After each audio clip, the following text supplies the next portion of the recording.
Oke, kita baca kitab Taysirul Khallaq fi Ilmil Akhlaq.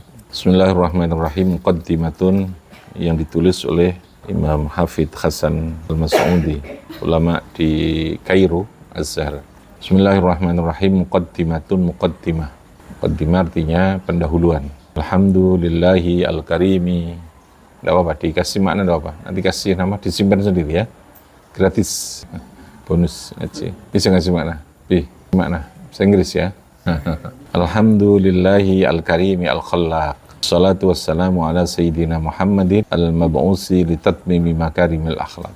Segala puji bagi Allah, zat yang mencipta, dan salawat serta salam untuk junjungan kita Nabi Muhammad sallallahu alaihi wasallam yang oleh Allah diutus untuk menyempurnakan budi pekerti. Ala alihi wa ashabihi majaro qalamul talkhis wal bayani. Dan salawat ini juga disampaikan untuk para keluarga Nabi, sahabat Nabi, sepanjang terus berjalan. Pena yang membuat tulisan, memberikan penjelasan, pena itu berjalan ala sofahatil awraqi, di atas lampiran kertas.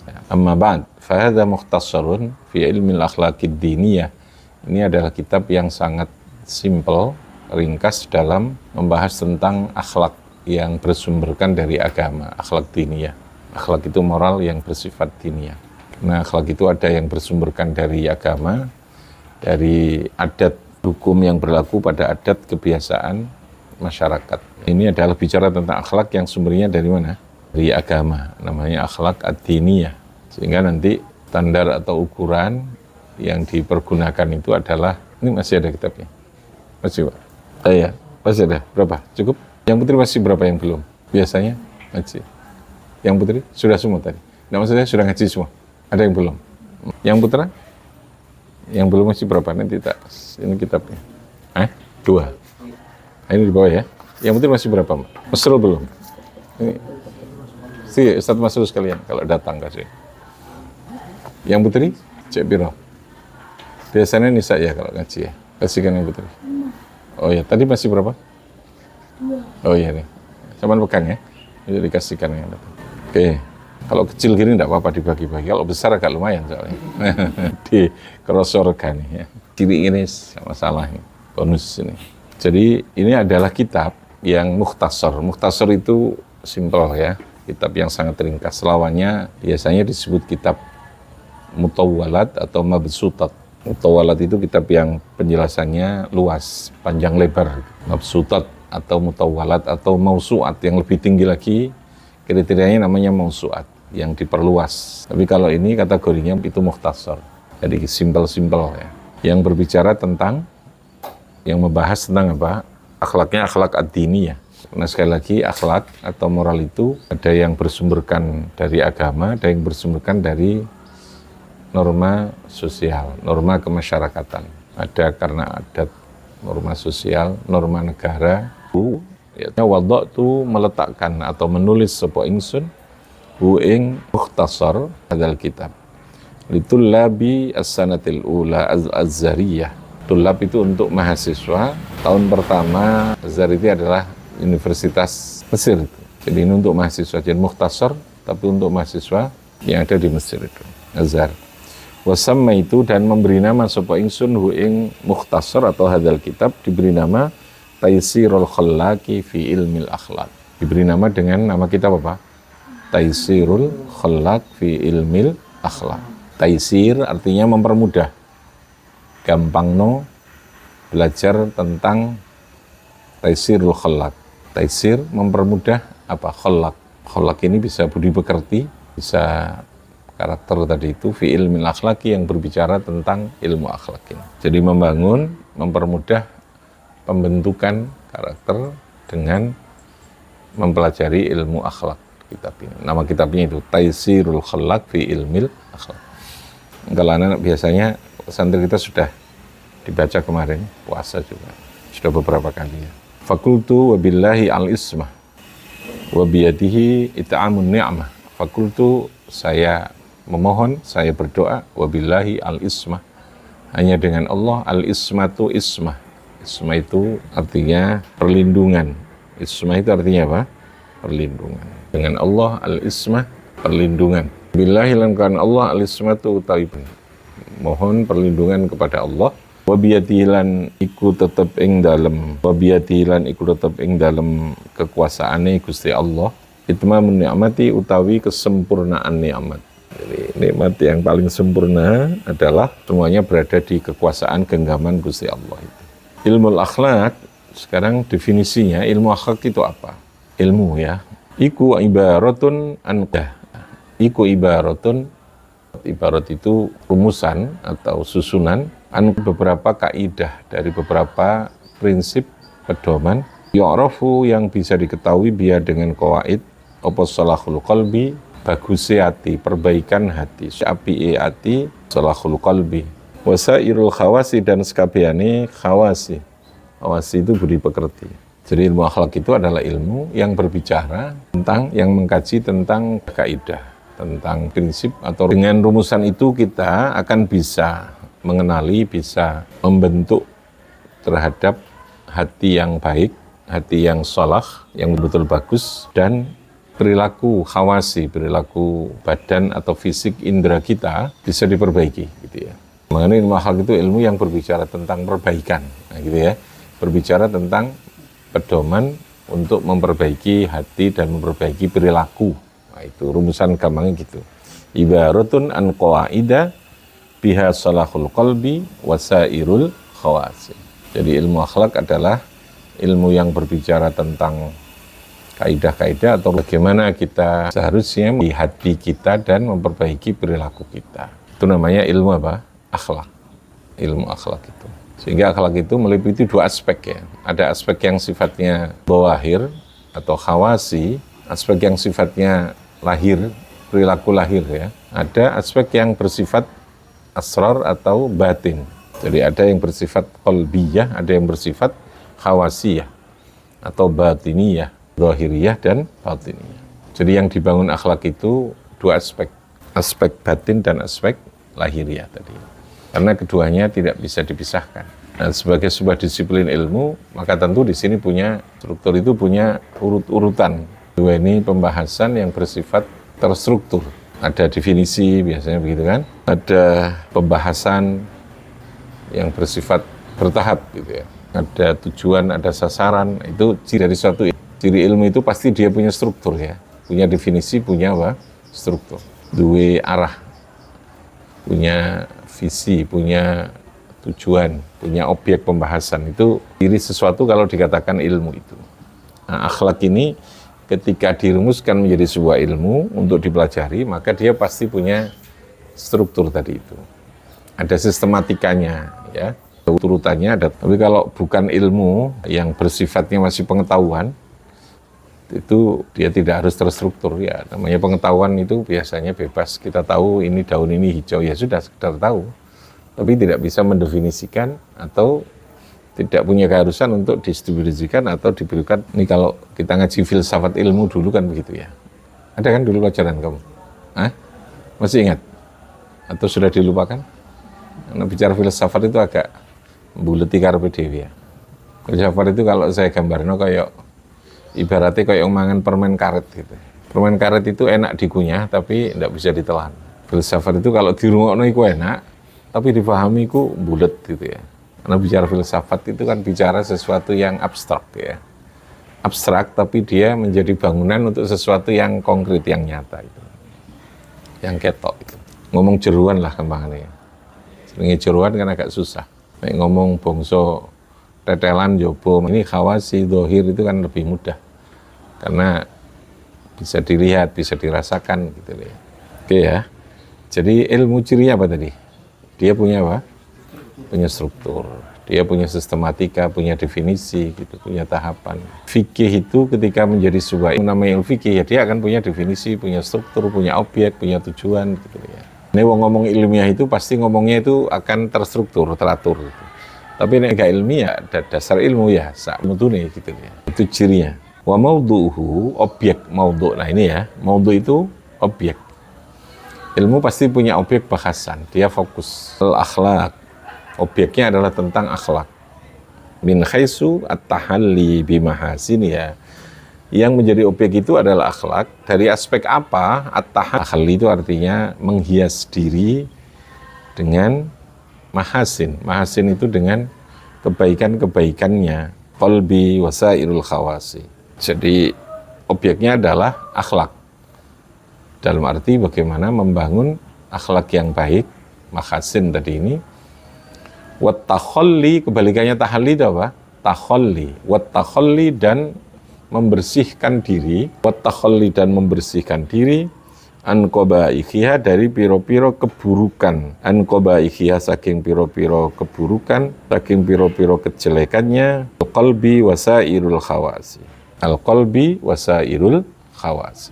Jadi kalau mahasin itu tahalli, hias dengan kebaikan, bahasa Arab pakai kha ya, tahalli. Ya, khuliyun itu perhiasan ya. Menghias diri itu namanya tahalli. Balikannya takhalli pakai kho itu artinya membersihkan, melepaskan, menyucikan atau melepaskan. Takhalli, nyepek ano. Nah, kalau bahasa Jawa namanya nyepekake.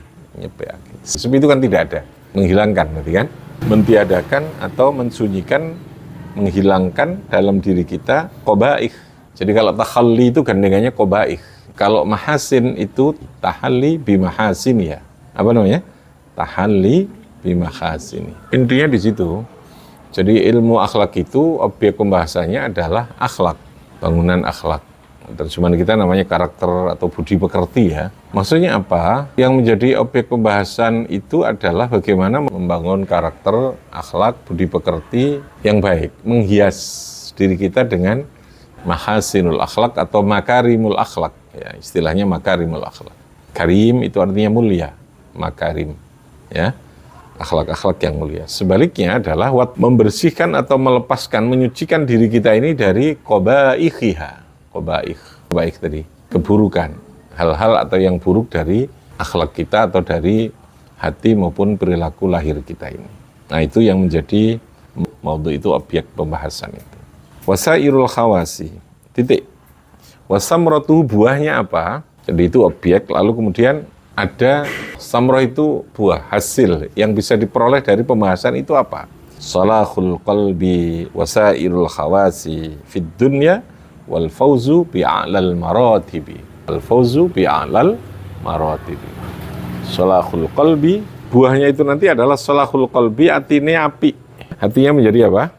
Baik. Yang kedua, yang baik bukan hanya salahul qalbi tapi sairul khawasi. Seluruh panca indera yang kita miliki, seluruh fisik yang kita miliki ini akan melahirkan perilaku yang baik di dunia ini.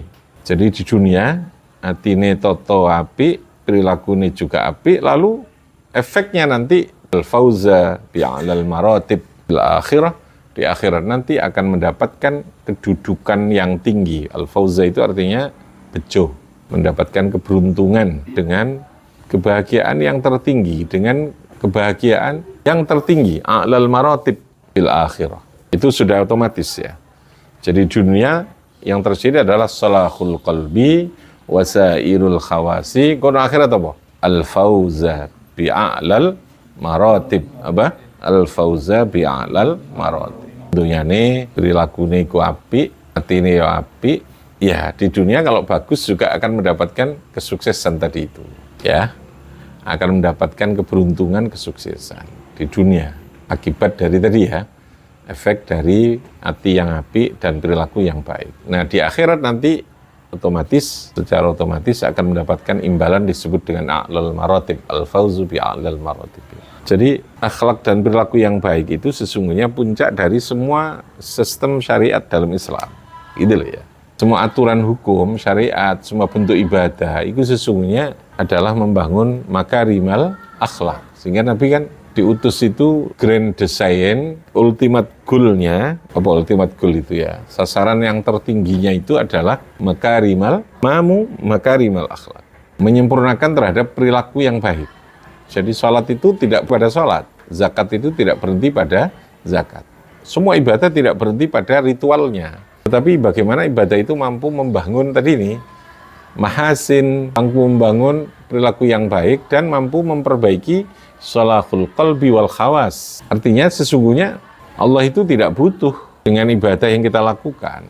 yang butuh itu kita, karena kita perlu perilaku yang baik, karena kita perlu yang namanya moralitas, hubungan, interaksi yang baik, gitu ya, dalam kehidupan sosial kemasyarakatan. Jadi keteraturan hidup, kenormalan hidup, ya, menjadi teratur, menjadi harmoni, menjadi damai, itu ujungnya harus terbangun namanya makarimal akhlak tadi. Dari mana membangun makarimal akhlak? Pondasi dasarnya tentu syariat, hukum agama, ibadah, fikih itu ya. Lalu kemudian dari situ akan terbangun tadi ini, makarimal akhlak itu. Tidak mungkin orang bisa dikatakan punya akhlak yang baik kalau dia tidak ibadah. Secara sosial mungkin dia bisa berakhlak baik. Tapi dari segi aspek agama, makanya tadi akhlak yang kita paham ini adalah akhlak yang sifatnya diniyah. Ukuran-ukurannya, standarnya itu agama. Tapi yakinlah, atau kita harus meyakini standar agama ini pasti sama dengan standar sosial. Tapi standar sosial tidak semuanya paralel atau sama dengan standar yang ditentukan di dalam apa? Agama itu. Contoh konkretnya yang saya katakan itu ya. Kalau standar sosial itu kan orang, kita akan baik dengan orang kalau dia baik dengan kita. Orang itu baik dengan kita, ya kita akan datang di situ. Standar sosialnya begitu kan. Kita datang ke tempat orang menerima dengan baik, senang kita bagus. Standar sosial. Tapi ketika kita datang lalu orang itu tidak care dengan kita atau cuek, bahkan dia mungkin tidak memberikan respon yang baik, kita mungkin akan jengkel gitu kan. Akan jengkel dan mungkin akan membalas dengan perbuatan yang tidak baik. Itu sangat dibenarkan secara hukum apa? Sosial. Secara akhlak sosial itu sangat dibenarkan. Tapi secara agama ini kurang gitu ya. Meskipun dalam agama juga wajaza'u sayyi'ah. Wajaza'u sayyi'atun, wajaza'u sayyi'atin, sayyi'atun bimsilah itu sah, boleh.